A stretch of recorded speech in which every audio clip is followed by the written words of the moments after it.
امام حسین علیه السلام در حالی که همه دنیا در زیر سیطره ظلمات ظلم و جور پوشیده بود، محکوم بود، هیچ کس جرأت نداشت حقیقت را بیان کند. در مقابل این دنیا قدمش نلرزید، دلش نلرزید، احساس ضعف نکرد، احساس تردید نکرد و آمد یک تنه وسط میدان.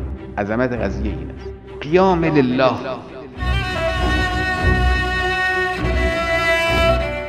از وقت شهادت امام حسن تا هنگام شهادت خودشون حدود 10 سال و اندکی.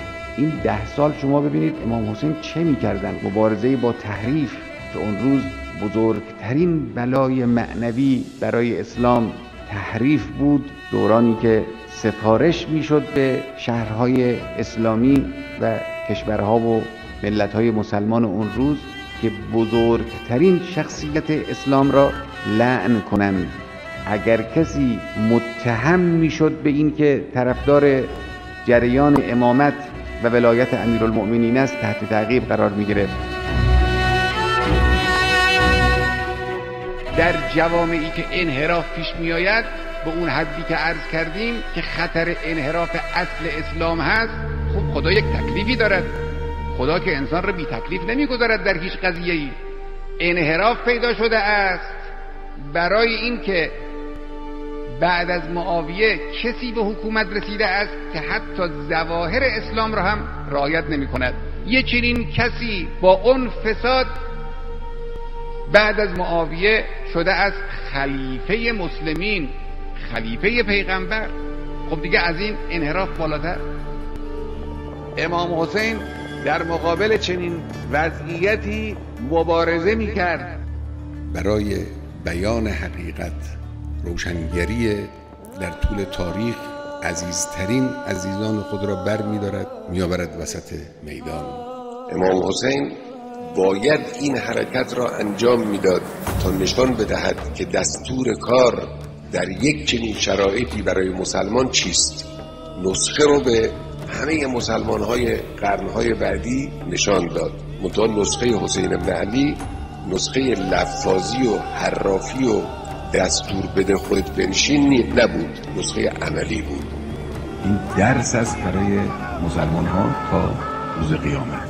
با رنگ الهی در پیشانی تاریخ اسلام ثبت شد و ندا داد و پاسخ گرفت تا امروز. همون کاری که خود حسین ابن علی علیه السلام کرد، یعنی اینکه به برکت جهاد خود اسلام را زنده کرد، امروز هم شما به بهانه یاد اون بزرگوار و نام اون بزرگوار و منبر اون بزرگوار حقایق اسلامی را بیان کنید.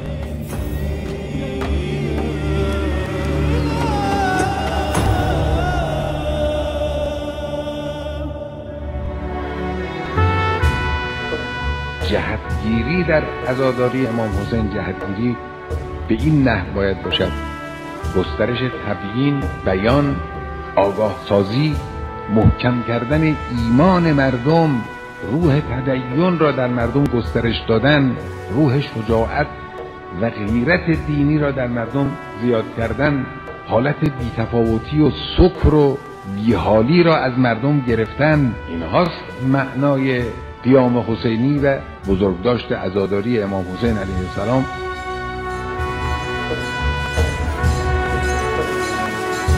ان تلك المجالس احبها و احیوا امرنا. مسئله ما رو زنده نگه دارید.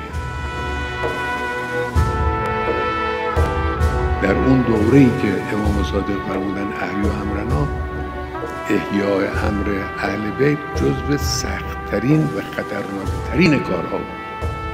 یک جهاد عظیم.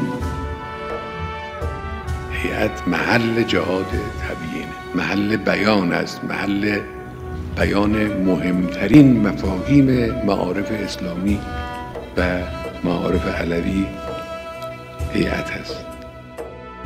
ما از خودمون سوال کنیم که ما در این جهادی که وجود داره، در این جنگ بی‌امانی که وجود داره بین اسلام و کفر، بین حق و باطل، بین روایت دروغ و حقیقت این جنگی است بین اینا. ما در کجای این جبهه قرار داریم و حضور داریم؟ مجالس ما مجالس حسینی، یعنی مجالس ضد ظلم، مجالس ضد سلطه، مجالس ضد شمرها و یزیدها و ابن زیادهای زمان موجود، زمان حاضر. معناش اینه، این استمرار ماجرای امام حسین این است.